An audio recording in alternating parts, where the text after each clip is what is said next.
The comments, opinions, and views shared during this program are of those individual Freemasons and do not reflect the official position of a Grand Lodge, concordant body, appendant body, Masonic Authority, or craftsmanonline.com.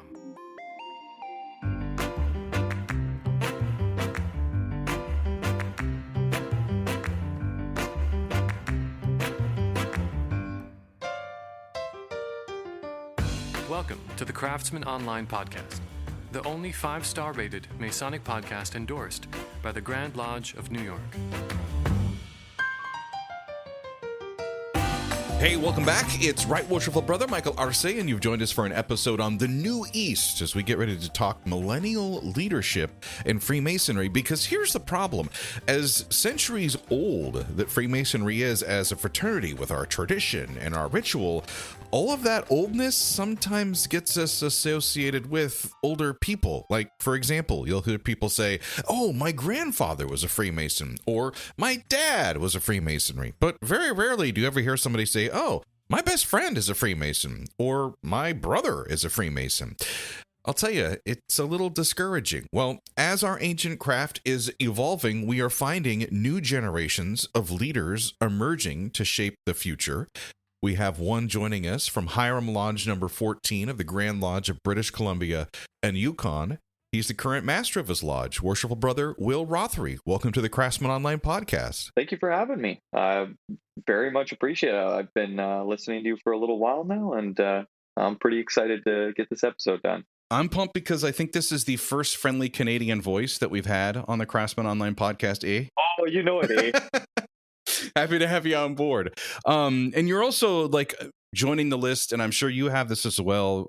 As much as we curse the pandemic and everything that happened with COVID-19, I think one of the benefits is it opened up our world through technology to connect with other Freemasons all around the world. So you're on a list of other brothers who I've had conversations with. I feel like I've known you. I've now seen you on my computer screen in front of me. We have never met in person, which is kind of crazy. So for our listeners' benefit, tell us a little bit about your lodge in Canada, and tell me a little bit about your brothers. Well, I'm from a lodge called Hiram Lodge number 14 in British Columbia and Yukon, Grand Lodge. And man, it's been such a phenomenal journey. I mean, having a name like Hiram number 14 is already it's almost a name that you have to live up to some extent. My lodge is really well known for its degree work, and so that's kind of what we focus on for the most part. It's just doing great degree work, and man, we have an awesome group of guys. All right, obviously we have you on to talk about the new millennials, the new leadership that's starting to rise up, that next generation of leaders in Freemasonry. So does your lodge kind of fit that profile, the demographics? You got younger guys, you got a older guy lodge, a mix maybe of the two? Yeah, for the most part, we have a number of older guys. Our numbers have dwindled quite a bit since COVID. I think everybody's kind of felt that a little bit, but we have a good mix. Like our core guys in the lodge, about half of them are young guys and half of them are older guys, probably 60 to 80, somewhere around there. Okay, I was just going to ask the question what you thought an old guy was, so all right, I'm safe. When it comes to Freemasonry, I'm 34 years old. I'm basically an adolescent at this point. Just started shaving in the craft. Yeah, pretty much. Started putting my socks on by myself. It's really interesting to see the demographic. I mean, when I first joined, I was like, what am I going to have in common with some of these older guys? And man, it's incredible. Life is what we all have in common. Let's talk about that, because I think that's one of the biggest myths that comes with your generation, the millennials. And you're not that far behind me. You're about 10 years younger than me. I'm 46. We blamed millennials for everything. Like, your generation has ruined everything, and you've barely been around, right? But what was it like as somebody your age coming into a lodge that maybe you first saw some older men that were there, but then you also saw some guys that were closer to your own age? Like, tell us what that felt like. It was incredible. I mean, first coming to the lodge, there's definitely that stigma that you almost feel like, being the younger guy in the lodge, that you're almost going to be looked over, something like that. I never once felt that ever in the entire time. When I first started coming to the lodge, and because I started going to dinners and stuff like that, we actually have our dinners before our meeting, which is very odd. Like, most lodges around here don't even do that. but it allowed me the chance to get to know some of the older guys, and a lot of them would come up to me and introduce themselves and talk to me and just spark up a conversation and get to know me a little bit more, and that really helped bridge that gap. I was the young guy and they were the older guys, and then we didn't have anything in common, and I was completely changed my mind on that. Where a lot of the guys, yeah, they would come up to me and they would chat with me. A lot of the time, it was, "Hey, what do you do for a living?" What, get the conversation going, and then you start talking with them, and then it doesn't stop at that point, really. That's what's so interesting. Our experiences are pretty much the same universally across all of the jurisdictions and lodges in Freemasonry, just with the basis of the ritual, and I all kind of fundamentally comes from the same place. Of course, there's different practices or traditions that certain parts of the world or the country or your jurisdiction do, even if you go in between lodges in your local area. But what I find really interesting is that when it comes to the men that are coming in my opinion, it really doesn't matter if you're a 20-something or you're a 70-something, because you're in essence coming in the same way as a poor blind candidate that has no idea. And everybody kind of does their own little homework to some extent. Some guys come in like off the street completely blind, don't want to do any of the reading.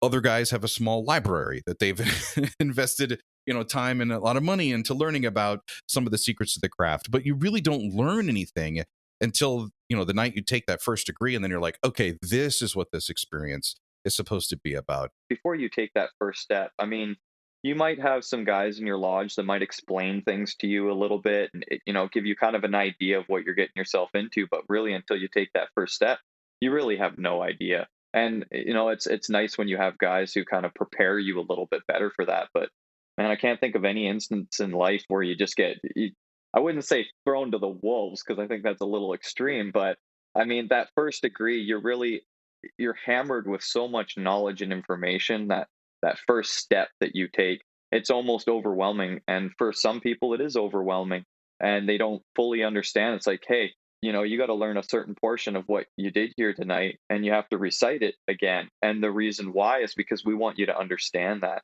and we want you to know exactly what you went through. And man, it's hard to think about any other instance in life where you're just getting such an amalgamation of knowledge just thrown at you all in one night. It's almost too hard to completely fathom. You have to kind of go over it one or two more times after the fact just to kind of grasp and understand what it is that you really went through.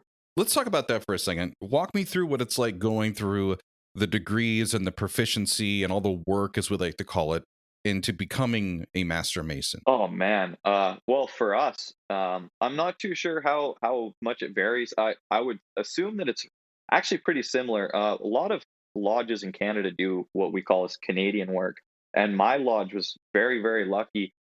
We got ancient American work from the Americans that came up from California, brought their work with them through Oregon, through Washington, up to Victoria, and then up my little island. I'm very fortunate to have ancient American work. Seeing the contrast of the two different works is just insane. But for our lodge, there's a lot of work that you have to do in between the degrees. In the Canadian work, it's very straightforward and it's very modern speech. Whereas in ancient American, we're using quite literally Old English, and so it adds a little bit of flair in between the degrees. But a normal prove up at like EA in the Canadian work would be like 3 pages. Ours is 5.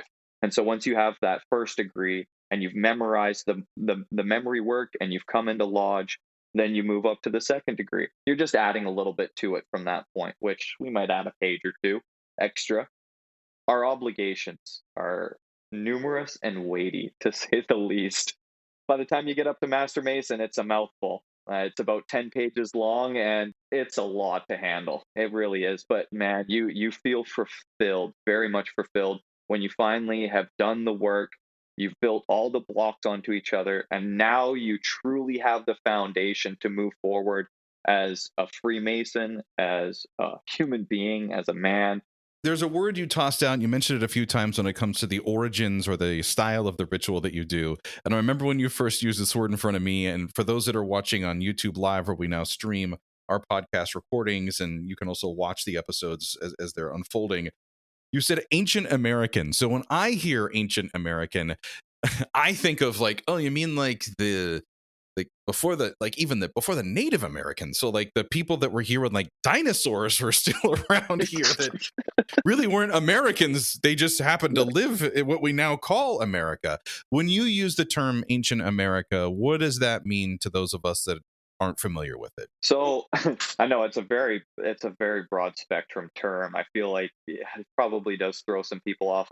Honestly, I really can't I can't really explain much more other than it's just referred to as ancient American. Even in my blue book, in the first page, you open it up and it says ancient American right in there. Maybe some of the English work. I know there was Scottish lodges, there were Irish lodges, and then there were the English lodges, all up and down. When that lodge joined the United Grand Lodge of England, and they dispensated that work, that's what we got called, apparently. Well, let's get back to our time and our purpose for this podcast today. And we wanted to talk about millennial leaderships, this new generation of leaders who are now into Masonic lodges. As we mentioned at the intro, you have the honorific title of Worshipful Brother, which means you have served your lodge as a worshipful master. Take me back to the first step. Was it, let's see, within 5 seconds of being raised to the sublime degree of a master mason when the master of the lodge came down and said, hey, you should be the steward in my line? Or was there some other motivation that encouraged you to take a leadership role and support your lodge? I'm really happy that you asked that question, because I feel like this is a very important question, not just for me specifically, but for all Masons in particular, especially ones that feel like they want to go through the chairs or have the idea that they want to become a leader in their lodge. I would say I became a master mason, and about right after I became a master mason, I realized that there was a gap in the lineup, and one of the members ended up leaving, I think, at senior deacon, and so the junior deacon position was opened up because the person who was the junior deacon at the time actually stepped up to senior deacon about 3 months before. So that opportunity was open for me, and I didn't have anybody come up to me and tell me or try to push me into it or anything like that. I seen it as a way to better myself and to slowly start developing the skills that I needed to one day take over the lodge. And so I involved myself to the point where I let the guys know, hey, I would really like to take the junior deacon chair. I know I just became a master and all, but I think that I think it would really help to propel me in the direction that I'm looking to go, and it would help me to acquire the skills and the understanding that I need to continue through. And I might not even have been thinking about necessarily worshipful master at that point in time, but I knew that over the years and going through the different chairs and helping with the degrees, that it was going to help me get to that point to where I was going to develop those skills and the understandings to be able to run the lodge in a leadership role. That's a lot of confidence.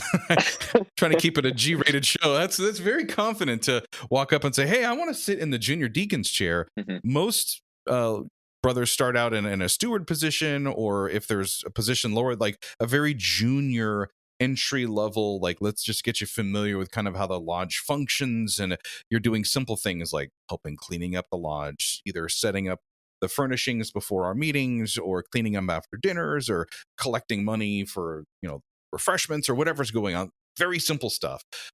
You jumped into a chair that already has a speaking part, at least in the opening and closing of the lodge. I'm not sure about, in ritual, but I'm sure that they found a way to have you involved with that at some point.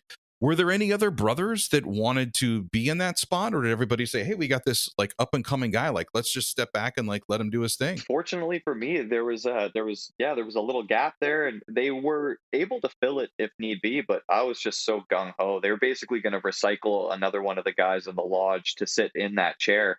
I came in with three other guys at the same time. We're all the same age, and we're all good friends. And fortunately for me, the guy in front of me was one of those three guys. So he kind of almost paved the path for me to some extent.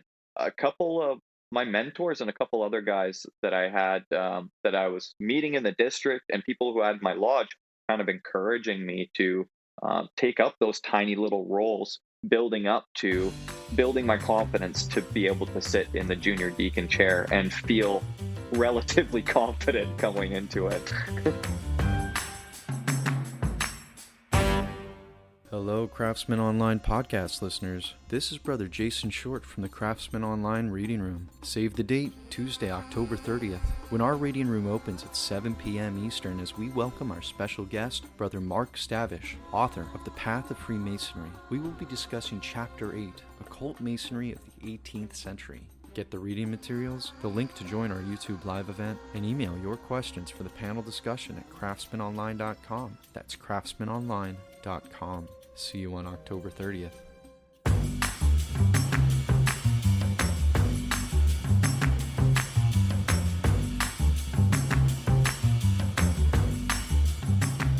So I'm just sitting here thinking, you did all of this, and you were probably, when you sat in the East as the master of your lodge, were you in your 30s at that point? Or when you started, were you in your 30s, like early 30s? I joined the lodge, I think it was actually 25 when I first started looking into the lodge, when a buddy of mine mentioned to me that he was joining, and I just got so ecstatic because I had never had any family or friends that I really knew of. And so... that were Masons. That were Masons, yes. That were Freemasons, just so we're clear. I was just sitting here thinking back like, wow, you're 36 now, and I was 36. I was getting ready to reset, to go back to school, to start working on my master's degree. I still have two kids now, but they were much younger then. My oldest was getting ready to go into junior high school. My son was still in elementary school with like little flag football games and sports and all these other things. And I look at somebody your age and go, okay, if you're just starting out with your family, and probably at that age, like just starting out with your career, you don't really have time to do all of these other commitments that come with being a leader of the lodge. Because a lot of guys will raise their hand and they'll say, yeah, I'm happy to sit in this appointed chair, or yes, I'll run for this elected chair office. But then it's like, oh, well, work and family first, lodge comes third, which should be the case. But that can also be detrimental to the lodge when the people who are elected or have raised their hand to say, I will be here for these nights, aren't there, and you're constantly having to fill that chair with someone else. That is definitely a struggle. Last year was my first year as master, and normally we just do 1-year terms, but I'm actually in my second term right now, just trying to help things get along, and it's looking like I'm going to be relieved this next year, which will be fantastic. Getting to that destination of joining the lodge, 27 years old, I was thinking to myself, yeah, I want to become a master. It's going to take me at least 5-6 years to go through junior deacon, junior warden, senior warden, and then a master. So that's roughly 5 years from when I started the junior deacon role. And because of COVID, that kind of put a little bit of a damper on things. I ended up doing my junior warden year 2 times, which I still didn't really get a whole year out of my junior warden, which wasn't the biggest problem. But then when I went to go hit senior warden, everything kind of filled out and made more sense. And it really helped get me into that leadership role. And like I was saying before, one of the guys that I joined the lodge with, he was right in front of me. So when I was senior warden, he was my worshipful master, which was just a phenomenal thing to have. Like two young guys in the lodge. Like when we went places and we would have people visiting with us, man, seeing the 3 principal officers of the lodge being guys in their early 30s, kind of an amazing thing. It really it lets the other guys know, and the other lodges know, that Freemasonry is in good hands and that there's a younger generation taking over. I want to get to that point because I feel, unfortunately, for brothers your age and even younger, because in many parts of the U.S., you can be 18 now to be a Mason and petition a lodge, and other jurisdictions it's still at 21. But still at that age, just as I kind of outlined with that scenario, like imagine a 20 something, you're basically a guy in college, like maybe he has the time now, but Freemasonry is a way of life. You have all the way up until you literally lay down your working tools, and that's the last day that you're a Mason. I'm just curious, like as a millennial, how did it resonate with you? Because I know the feeling when I sit in the lodge, and my lodge is the master in the East this year, and I look out and I see it's a completely different view than when I was junior warden or senior warden last year. Just not just the angle, but everything that goes with it. What did it feel like to you to be sitting there and going, I'm the guy in charge. I am the one who's responsible and accountable for this lodge? Oh man, well it took a couple meetings to really set in. When I was in my junior warden and senior warden years, I would have times where I'd come into the lodge, and right before lodge started, I would get the most brutal anxiety that you could possibly imagine, because I've never been a big fan of standing up in front of people and talking. But over the years, I've slowly worked myself into it. The first day I sat in as master, I did not even feel it. And it was an incredible feeling to not be overwhelmed with anxiety and to just sit there and, man, I finally did it. I worked towards this goal and I got to this point, and I have amazing guys around me to help boost me up and teach me the things that I need to know, and just help me out as I go along. But man, just sitting in that chair and realizing that you are the authority of the lodge. It's not just the fact that the lodge just gave you this title, but the fact that you are a leader for your lodge, and you're there to make your lodge proud. At the end of the day, this really is servant leadership, and that's one of the most important parts of the job.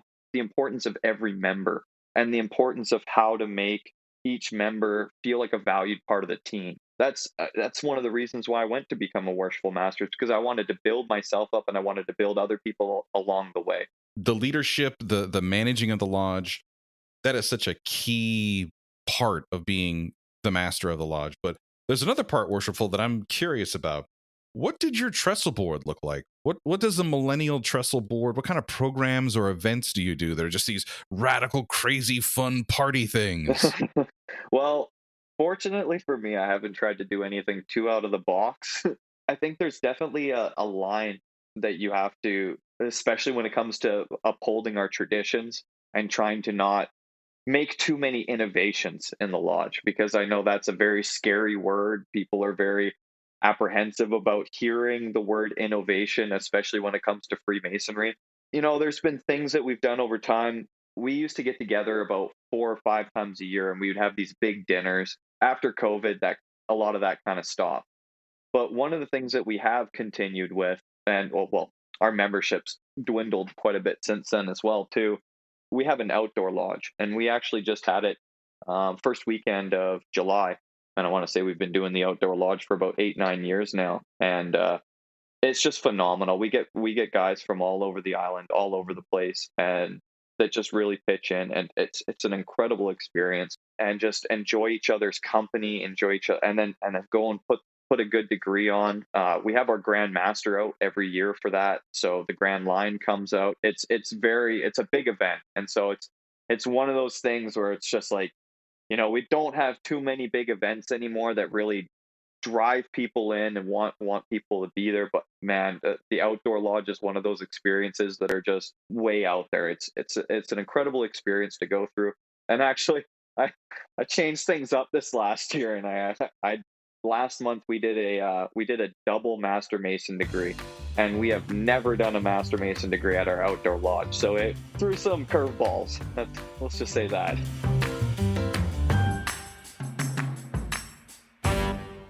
The Craftsman Online podcast is now sponsored by BricksMasons.com, our favorite destination for all of our Masonic shopping needs. Whether it's apparel for yourself or a cool gift idea for another brother, make BricksMasons.com your online marketplace where tradition meets innovation. September is when New York lodges and Masons return to our labors. So whether you're looking for a new apron, maybe for your officers or just as a visitor, a Masonic ring for yourself, a hoodie to stay warm at your kids' fall sports games, or a cool cotton t-shirt for the weekend, Bricks Masons has you covered with your Masonic needs. Their products cover all of our Masonic bodies with unique items for your home, your car, and just about every type of Masonic thing you could ever imagine. If you can think it, Bricks Masons can work with you to create it and personalize it to make it your own. Visit BricksMasons.com and explore their extensive catalog. Elevate your Masonic experience with style and substance. Plus, Craftsman Online podcast listeners use promo code CRAFTSMAN, that's CRAFTSMEN, at checkout to enjoy free shipping with your first order.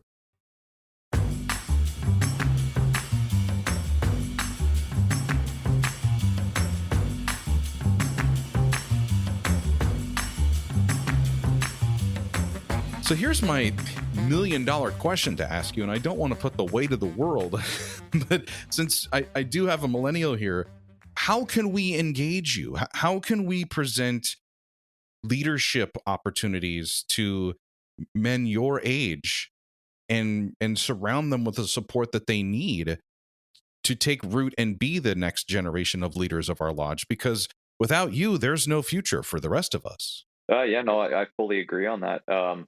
Because we are the next generation, as much as we want to admit it or not. I mean, I think that's part of the reason why I was saying before, when some of the older guys see, some of the younger guys really taking big roles or taking part, it's amazing to see, because they realize that the torch is going to get passed. One thing that I've found is we've had guys join the lodge who are younger guys, and they seemed really interested and really keen. And then once they got the second or the third degree, and they think to themselves, okay, that's it. And we try to reiterate that whole idea that no, this isn't it. This is just the foundation, and now this is where the real work begins. And I think it's tough, because I think with millennials especially, they're so go go go. Especially like what you were saying before, like you're in those formative years of like either college or building a family or so on and so forth. How did I find the time to be able to put to all this masonry? Well, I made the time because that's how important it was to me, and I can't say the same for everybody else my age. There are definitely I got 3 guys in my lodge right now who I joined the lodge with. Those were the 3 guys I joined with, and they've been instrumental in being part of the lodge and just immersing themselves into all of it. I can't say the same about everybody that's in our age category. I think it's really hit or miss, which is unfortunate to say. Like, I really wish there was this overarching like way to get all these guys in. But like, I'll tell you, when I first joined the lodge, the reason why I wanted to join was because of knowledge, not necessarily because of any specific knowledge. I knew that I wanted to learn worldly knowledge. And so for me, that's what really pulled me in. And I find a lot of other younger guys that are my age who I talk to about that. What excited you? What made you want to be a Freemason? And some of them, is, oh, my grandpa was a Freemason. He's a great guy. And, I really wanted to make him proud. So I decided to take that step. And then you have other guys like me who were looking for knowledge, looking for information, looking for something else to build onto, something else to grab onto, and to really help propel you into being the person that you want to be. And I think it's very tough, because I think some guys just look at it, will come in and just see it as a social club. And so that might be the reason why they joined, is because, oh, hey, I've seen some younger guys in the lodge. I think that's really cool. They're probably bringing life to the lodge, or, we're probably going to have, parties, and it's going to be really exciting. And, I hate to admit it to you, but it's not going to be a party. There's times where, we might have a drink or two and enjoy each other's company. But for the most part, we're kind of here to work together to help build each other, to help build the lodge, to help build us as individuals. And if that's not what you're coming into the craft for, then I can't really see another reason why you would want to join, really, whether or not, you're a young guy or not. And I think I think that resonates all age categories for the most part, in the sense that, like, I've had older guys join the lodge, get an EA degree, and then realize this is not what I thought it was. And so it's kind of hard to relay that kind of understanding, that it's like, hey, this is what, you're going to learn memory work. You're going to commit certain things to memory. And then once they realize the amount that you have to commit, it becomes this daunting task. And I think for some young people, it's easier to just say, you know what, that's not what I was going for, and just walk away from it. Because I've seen a couple young guys walk away from that who are very smart, very intelligent individuals, but I feel like it just wasn't the right time for them. In that regard, I think the timing is just there, and I think their goals are aligning with Freemasonry at that time, and it makes it a lot more easy for them to join and actually immerse themselves into the craft. Let me get you out of here on this question, Worshipful. You and I discussed this, I think, in a previous conversation, one of my famous late night patio conversations, where we had a previous episode with brother Matthew Brockbank, who's also a millennial, and we talked about, the idea that Freemasonry as a fraternity, that's a big F, not a little f, is dying, in the sense that, our members, our lodges, our communities even are not really supporting the craft or Masons as strongly as they once did in the years past, right? And it's just a sign of the times. Every brother has an opinion on this one, but what opportunities do you see for Freemasonry to adapt or evolve into the 21st century? I think there's a multitude of answers to that question, and I think that we can look at it a bunch of different ways. I would have to say, for me, when I think about that, I think about the innovations that we can make that aren't disrupting the traditions that we've been carrying for a long time. And I think part of that goes into one specific thing that I can think of right off the top of my head is, I'm sure a lot of lodges are aware of the scroll where you have all the degree work, where you lay out the degree, and when you're doing the lecture, you have the scroll rolled out, you have it on the big, have set it up, it's right in front of the candidate, they can see it, you got your little pointer there. Well, years ago, my lodge and many other lodges around my district started getting TVs inside the lodge, to the point where, and now they can display images so that the entire lodge can see. So it's not just one person being involved in that. Another thing, and that's just a small little thing. That's just like, it goes from being a very personal thing of just the candidate really just receiving those symbols and things like that, to the whole lodge is now listening to it. The whole lodge is paying attention to it. And I think that's a very important thing, in the sense that over time, the more we hear the ritual, the more we get out of it, regardless of how much you think you know the ritual. Another thing, too, I would say is it's connected to our Grand Lodge, and it's adjacent to our Grand Lodge. And some members of all the districts have gotten together, and they put in all the information for all of British Columbia and Yukon. So now you can just go to this web page, and you can look on a calendar, and it'll show you the whole month, every single lodge. You can go to every single district. You can go to individual districts. You can go to individual lodges, and it tells you everything that's happening that whole month. That tool is just such an important tool to have, especially when we're coming into this 21st century. I can tell you right now, in the 20th century, we definitely did not have any tools like that. Where a lot of the times you would have to keep up with brothers from other lodges and stay in contact with secretaries, or you would have to affiliate with another lodge in order to get the email, or the sorry, not the email, that's a little far back, a little too far forward.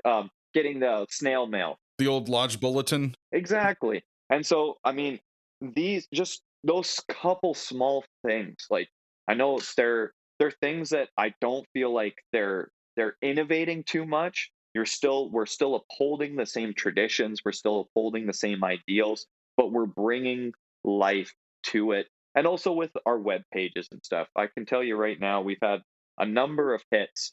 A number of people have, sought out the lodge because they realized that there was a web page, and you can email, and so on and so forth. So, it's all these little things, like, just there's little bits of technology that we can integrate into the system that we already currently have, just to add that little bit more, either whether or not it's for information or knowledge. Another thing is, before I even joined the lodge, I actually went to my Grand Lodge's page, Grand Lodge of British Columbia and Yukon, and I went and searched up all the positions, all the roles, what they did. And so, like, I knew who the junior warden and the senior warden was, and, the deacons and all that other stuff. I knew who they all were and what their positions were, because I had the ability to go onto the website, look up that information. I could tell you right now, in in previous generations, that was not an option. It was like, you basically would have to know somebody in the lodge to get anything like that. And even at that, I mean, the chances of somebody from the lodge explaining to you those types of things before you even become a Freemason, it's not very well, like, it's just not something that really happens. So just having these little tools, the internet that we have, these little these things that we have that really just add and allow us to have a bigger reach, not just in the sense that we can reach a few more brothers across, BC or whatever, but in the sense that, oh, hey, I can check out, oh, this lodge is meeting on this night, and oh, they're doing something special. I'm gonna make time to go do that because I see it on the calendar.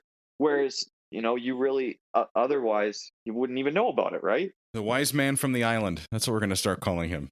Worshipful brother Will Rothery, thank you so much for taking some time and joining us. It's always good to catch up with you. You're one of the sharpest, brightest minds I think we have for the future of the craft, and I'm really excited. And I think your brothers around you are very fortunate to have you in the spot that you're in. Well, thank you very much. I really appreciate that. And honestly, thank you very much for having me on the podcast. I know the first couple times I listened to a few episodes, and I ended up reaching out to you, and I was just really excited to even be able to have a conversation with you. So, coming to this point, I feel like we're coming a little full circle.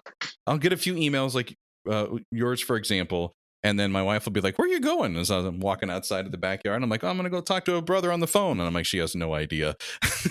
And it is a highlight because just as you're like, "Hey, there's actually this person that I hear their voice, they actually do interact with people that would email them." I'm like, "Hey, this person who listens to this podcast that finds these guests relevant and interesting, they actually want to listen to me talk to them." So it's a two-way street, and I really appreciate it as well. Awesome. Well, thank you again, man. It's phenomenal to come on the podcast, and I just want to say you're doing a fantastic job. I think your podcast specifically stands out, not just to me, but I'm sure to a lot of brothers who are looking for just the knowledge and information that a lot of your guests are coming on. And I think that you have a lot of amazing topics that you hit on. So thank you for doing that, because man, it's been a joy to listen to. Hey, if you've enjoyed this episode, make sure you follow us on Spotify or subscribe on Apple Podcasts to get new episodes of the Craftsman Online podcast every Monday morning. And if you really want to get a peek behind the curtain, subscribe to the Craftsman Online podcast on YouTube. That way you can get the notification bell the next time we go live with one of our recordings, and you can see a lot of the videos we put together. That's Craftsman Online at YouTube. This is Right Worshipful Brother Michael Arce. I've sincerely enjoyed our time together again. Until next time, let peace and harmony prevail.